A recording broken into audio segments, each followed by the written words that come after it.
मैंने कभी भी समय की घड़ी को पीछे नहीं मोड़ा। पर उस रात जब गांव की मिट्टी से एक पुरानी आवाज वापस आई, घड़ी ने खुद ही उल्टा चलना शुरू कर दिया। और जो लौट आया वो सिर्फ एक याद नहीं था, वह कुछ ऐसा था जो जीता जीवित या जो कभी जीवित था। और अब मेरी खिड़की की छाया में सोचा कर रहा था कि मैं उसे पहचान लूं या वह मुझे। एक धुंधली शाम थी जब बारिश ने शहर के रोशन देता बिजली के तारों पर दीवारों की तरह दस्तक दी, और उतनी हल्की कि लोग इसे पनाह के लिए गिनते। पर मेरे मन में एक अलग तरह की सिहरन थी, जैसे कोई पुराना नाम बार बार कान में फुसफुसा रहा हो। गांव के बाहर उस टूटे फूटे पुल के पास जहां बच्चे खेलते नहीं थे और बूढ़े भी पढ़े लिखते हुए घरों की दीवारों की ओर देखते थे, वहां से एक पतला लंबा साया मेरे घर के पीछे से गुजरकर गया। मैंने देखा पर आंखें झहू नुक्ता कहा ली। पर वो रात कुछ अलग थी, क्योंकि उसी रात मेरे घर के पीछे वाले पुराने कुएं के पास से एक धुंध निकली जो बिना किसी हवा के चल रही थी।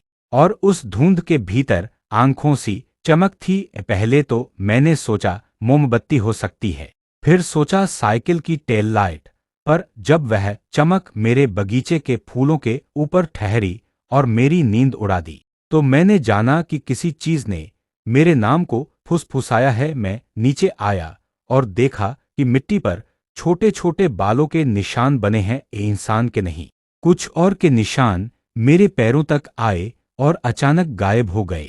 जैसे किसी ने कहा, अब यहां रुक जाओ। मैंने पीछे मुड़कर देखा तो आंधी सी हुई थी, पर कोई नहीं था। फिर मेरे कानों में वही आवाज आई, वह पुरानी कुरकुरी और चिंघाड़ती हुई आवाज जो मेरे दादा दादी की कहानियों में रहती थी। वो आया है। पूर्णविराम। मैं ठिठक गया। गांव में लोग कहते थे कि पुराने जमाने में जिस घर के पीछे कुआं सूख जाता है वहां कुछ लौट आता है। घरों के भीतर तक उतरकर, खिड़कियों से झांक कर अपने लिए किसी को चुने हुए। वे कहते थे कि वह आवाज पहले किसी के बाप की थी, फिर किसी के बेटा बन गई और आखिर में किसी भी अचरज भरे दिन किसी के घर में आकर बैठ गई। मुझे सच में उन कहानियों पर कभी ध्यान नहीं था, पर उस रात मेरे घर की दीवारों पर पुरानी तस्वीरों की तरह अंधेरे में परछाइयां बढ़ती और सिकुड़ती जा रही थीं। और उनमें से एक परछाई ने मेरे नाम को अपने होठों पर टिका लिया। मैं वापस अंदर आया और दरवाजा बंद किया, पर वह दरवाजा भी मेरी पीठ को छोड़कर बंद हुआ, जैसे उसे किसी ने अंदर से पकड़ रखा हो। कमरे की घड़ी ने 12 बजते हुए 5 मिनट पीछे लौटना शुरू कर दिया। और तब मैंने देखा कि मेरे हाथ की रेखाएं, मेरी हथेली की लकीरें अचानक किसी और तरह से झुक गईं, जैसे समय भी मेरी हथेली पर उकेरी जा रही हो। तभी दरवाजे के नीचे से एक सफेद कागज का टुकड़ा फिसलकर आया। उस पर लिखा था सिर्फ एक शब्द, याद। पूर्णविराम। मैंने कागज उठाकर पढ़ा और मेरे दिमाग में उन हर बातों का सिलसिला चल पड़ा जो मैंने वर्षों से दफन कर रखी थी। बचपन की बातें, खोए हुए दोस्त, वो लड़की जो एक रात गायब हो गई और जिसकी हंसी आज भी मेरे अंदर खटखटाती थी। पर इस बार कागज पर लिखा याद सिर्फ याद के लिए नहीं था, वह किसी को बुलाने का निमंत्रण था। मेरी माँ ने कहा था कि याद जो बार बार बुलाती है उसे अनसुना नहीं करना चाहिए। पर माँ अब कई सालों से नहीं थी। मेरी जिंदगी में माँ की कमी के खाली कोने थे। उसी खालीपन में वह आवाज सोने लगी और हर पल मेरे साथ बढ़ती जा रही थी। अगले दिन गांव के लोग मेरे पास आए। उनकी आंखों में कुछ अलग डर था। उन्होंने कहा कि कई घरों में बच्चे गुम हो रहे हैं और उन बच्चों की चादरें सुबह सुबह बाहर मिली हैं। पर बच्चे गायब थे। उनकी खेलने की जगहों पर पानी के छोटे छोटे कुंडलियां थीं, जैसे कोई पानी नहीं पीकर भी नहा कर गया हो। मैंने सोचा कि यह सब अजीब है पर स्वाभाविक है। पर 3 दिन बाद गांव के सबसे पुराने मंदिर के पुजारी ने मुझे बताया कि रात को मंदिर के पास से किसी ने घंटी नहीं बजाई। घंटी तो सुनने में आती ही नहीं थी, पर जगह पर खंडर सी सुनता थी। और मंदिर की परतदार लकड़ी पर कोई नए निशान बने थे, नाखून के निशान। लेकिन नाखून इंसानी नहीं दिख रहे थे। उन्होंने कहा कि अगर कोई पुरानी आत्मा लौटती है तो वह सिर्फ बच्चों को ही नहीं, बल्कि किसी की सबसे गहरी भूलचूक को भी ले जाती है। वो भूलचूक जिसे वह इंसान हमेशा से अपने भीतर छिपाए रखता है। मेरे भीतर का डर गहरा होने लगा, पर मैं कठोर बना रहा। फिर उस रात मैंने अपनी जान की हदों को महसूस किया जब मेरे छोटे भाई ने मुझे कहा कि उसने अपनी रातों की कहानियों में एक और कहानी सुनी। कहानी खुद उसके कमरे के कोने से आ रही थी। कोई बच्चा रो रो कर कह रहा था कि मैं बाहर आना चाहता हूँ। पूर्णविराम। हम सब उसकी बातों पर हंसे, पर वह गंभीर था। बच्चों की आंखों में अगर डर बैठ जाए तो वह अक्सर सच बोलते हैं। मैंने अपने भाई की पलकों के नीचे देखा और देखा कि वे अक्सर अकेले में बंद होती थी, और उसकी आवाज में फर्क आ रहा था। कभी वह हंसता नहीं था, और जो हंसी आती भी तो किसी और की तरह लगती, जैसे कोई उसे बाहर से देखकर हंसा रहा हो। उसी रात मैंने उसकी आलमारी खोलकर देखा। भीतर एक पुराना कंबल पड़ा था जिसकी खुशबू गली के पुराने कब्रिस्तान की थी, और उस कंबल के बीच से किसी की छोटी छोटी उंगलियां झांकती हुई दिखीं। मैंने झट से हाथ बढ़ाया तो उंगलियां गायब हो गईं, और कंबल फटते हुए ऐसा झपटा कि कमरे में हवा का एक तूफान उठा। चिल्लाहट हुई, बर्तन गिरे और हम सब उठ खड़े हुए, पर चिल्लाहट के बीच भाई का गला सूखा हुआ था। उसकी आंखों में अब कोई चमक नहीं थी। हम उसे बिस्तर से उठाकर लेकर आए, और उसके माथे पर मैंने देखा वहां एक नाजुक छपाक छोड़ गया था, एक छोटा सा दाहिनी तरफ का निशान जो धीरे धीरे बढ़ता जा रहा था। अगले कई दिनों तक वही निशान बढ़ता रहा, पर दवा से नहीं, कुछ और से। गांव के सड़क पर बूढ़े आदमी कहने लगे कि यह निशान उस समय की निशानी है जब किसी ने समय की उल्टी रेत में अपना पैरों का निशान छोड़ा था, और अब रेत लौटकर उसका हिसाब मांग रही है। एक रात मैं नींद में अचानक उठा और पूरा घर सन्न हो गया था, पर मेरे बगीचे से आती हल्की सी संगीत की धुन सुनाई दे रही थी। वह संगीत मेरे बचपन की रिमझिम की तरह था, पर उसमें एक बहती हुई उदासी थी, जैसे कोई किसी की वापसी का गीत गा रहा हो। मैं बाहर गया और देखा कि मेरे बगीचे के फूलों के ऊपर छोटे छोटे कदम आकर थम गए थे, और उन कदमों के बीच में एक छोटा बच्चा बैठा हुआ था। उसकी पीठ मेरी ओर थी और उसके बालों में धूल थी, पर जैसे ही उसने मेरा नाम फुसफुसाया, उसकी पीठ से एक झिलमिलाहट निकली और उसकी परछाई जमीन से उठकर मेरे सामने खड़ी हो गई, और परछाई ने चेहरे के बिना ही मेरी आंखों में एक अजनबी इतिहास खोल दिया जिसमें बच्चे बातें कर रहे थे, पर उनकी आवाजें किसी पुराने रेडियो से आती हुई लगती थीं। वह बच्चा कुछ बोलना चाहता था, पर बोल नहीं पाया। उसकी गूंज में वह आवाज थी जो गांव में पुराने दिनों से सुनाई देती थी, वापसी। पूर्णविराम। मैंने उसको उठाकर कमरे में ले जाने की कोशिश की, पर कमरे में जाते ही वो खाली नजर आया, जैसे किसी ने उसे उठाकर अपनी बाहों में लिया हो और उसे नीचे खींच लिया हो। मैं उस शाम के बाद से रातों में अंधेरे से डरने लगा, पर डर के साथ साथ एक अजीब कर्तव्य का एहसास भी था, जैसे किसी ने मुझे चुना है कि मैं उन खोए हुए शब्दों की गवाह बनूं। फिर एक शाम घर के ऊपर से एक पुरानी हवा चली जिसने पुराने गैराज की धातु के दरवाजे को ऐसे झकझोरा कि अंदर रखी औजारें गिर गईं और सब कुछ आवाज करने लगा।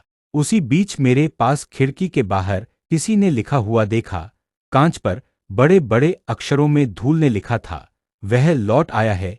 पूर्णविराम। मैंने हाथ छोड़ दिया और पीठ के बल गिर पड़ा, पर जो गिरा वह सिर्फ मुझे नहीं बल्कि मेरे अतीत को भी छू गया। मैंने उन पुराने दर्पणों में देखा, दर्पण जहां बचपन के चित्र चिपके रहते थे, और दर्पण ने मुझे देवनागरी में लिखा हुआ दिखाया, जो खोया वह अब लौट रहा है, उसकी गिनती लेकर। पूर्णविराम। गिनती।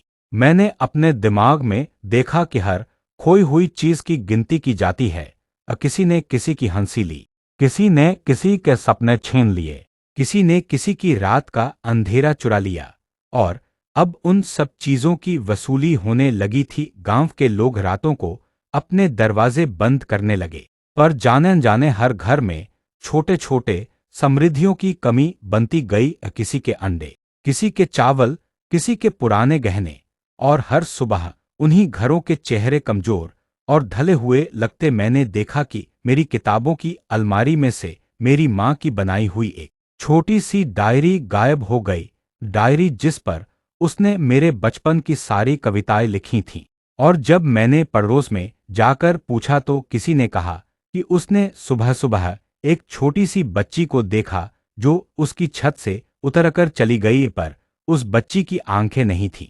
उसकी आंखों के खाली घेरों में कुछ और चमक रही थी, जैसे किसी ने उन आंखों में सितारों का नाप कर दिया हो। हर चीज जो गायब होती, उसके बदले में कुछ पुरानी चीज लौट आती। पर वे लौटती चीजें हमारी नहीं थीं। वे परछाइयां थीं, निगलते हुए परछाइयां जो हमारे घरों में घूमकर हमारी यादों को खा लेती। मैंने रातों में अपने बगीचे की ओर देखा और वहां अपने पुराने स्कूल का एक झूला देखा। पर झूला खाली नहीं था। उसमें कोई बैठा हुआ था जिसकी पीठ पर पुराने दिनों की गर्द थी। और उसकी हंसी ने वहां की हवा को कराह में बदल दिया। मैंने उसे आवाज दी पर वह बोला नहीं, बस झूले पर हांफता रहा। और उसकी सांसों से ठंडी आखिरी शरारत निकलती रही। इसके बाद हर रात एक एक करके हमारे गांव के घरों में से पुराने रिश्ते गायब होने लगे। किसी की दवाइयां, किसी के पैरों के निशान, किसी की पुरानी तस्वीरें। और हर चीज जो गुम होती, उसकी जगह एक नया निशान बनता। किसी अंधेरे प्राणी की उंगलियों के निशान। और उन निशानों से निकलती एक गूंज जो हमें हमारे ही नामों से बुलाती थी। एक रात जब मैंने हिम्मत करके अपनी गांव की पुरानी कब्रों पर जाना चाहा, वहां देखा कि कुछ कब्रों की मिट्टी ताजा खुदी हुई थी और उनमें से बालों के छोटे छोटे गुलदस्ते निकले हुए थे। पर गुलदस्तों के बीच में जो पत्र रखे थे वे सब वैसे ही थे जैसे मैंने बचपन में अपने खोए हुए खिलौनों को लिखा करते थे। वापस आ जाओ पूर्णविराम। मैं घबरा कर भागा और लौटकर देखा कि मेरे घर की बालकनी पर कोई खड़ा था। उसकी परछाई इतनी लंबी थी कि वह आसमान तक जाती हुई लगी। और उसके हाथ में वही कागज का टुकड़ा था जिस पर याद लिखा हुआ था। उसने धीरे से कहा, तुमने हमें भूल दिया था, पर तरह तरह की भूलें वापस आ रही हैं। अब तुम हमें गिनना सीखो। मैंने पूछा, कौन? वही परछाई बोली, वे जो तुमने खो दिए बचपन की बातें। पहली हंसी, पहली चोट, पहला प्यार, और जो तुमने अंदर बंद कर दिया अब बाहर आना चाहता है। पूर्णविराम। मैं डर गया, पर आत्मा के भीतर एक स्वर उठा, अगर मैं सबको वापस लौटा दूं तो जो मैंने सुरक्षित रखा था, क्या वह भी खो जाएगा? परछाई हंसी, जो खोया है वह बदलाव चाहता है, लौटने के साथ वह पूरा होगा। पर उसकी कीमत है तुम्हारा दिन, तुम्हारी रात, तुम्हारी हंसी। और अगर तुमने इनको रोकने की कोशिश की तो वह और जोर से आएगा। मैंने समझा कि मुझे चुना गया है। आवाज किसी ने नहीं, समय ने किया था। अब मुझे उन यादों की गिनती करनी थी, पर उनकी गिनती ऐसे नहीं जो हम सामान्यतः करते। यह गिनती उन रातों की थी जब घड़ी उल्टी चलती थी और समय अपने ही हिस्से कोनों में खिसकाता था। मैंने तकदीर के खिलाफ जाने का सोचा, पर कब्रिस्तान की हवा ने मेरी श्वास की भाषा बदल दी। और फिर एक एक करके मैंने उन्हें महसूस करना शुरू किया। पहली खुशी जो मैंने किसी को दी थी पर उसे मैंने समझा नहीं। पहला रोना जो मैंने किसी की पीठ पर सुनाया था पर मैंने उसे थपथ पाया नहीं। पहली बार जब किसी ने मुझे तुम बुरे हो कहा और मैंने उसे सहा। उन सब का हिसाब गिनना था। हर बार जब मैं किसी भूल का नाम लेकर बैठता, मेरे घर में से कोई चीज लौट आती।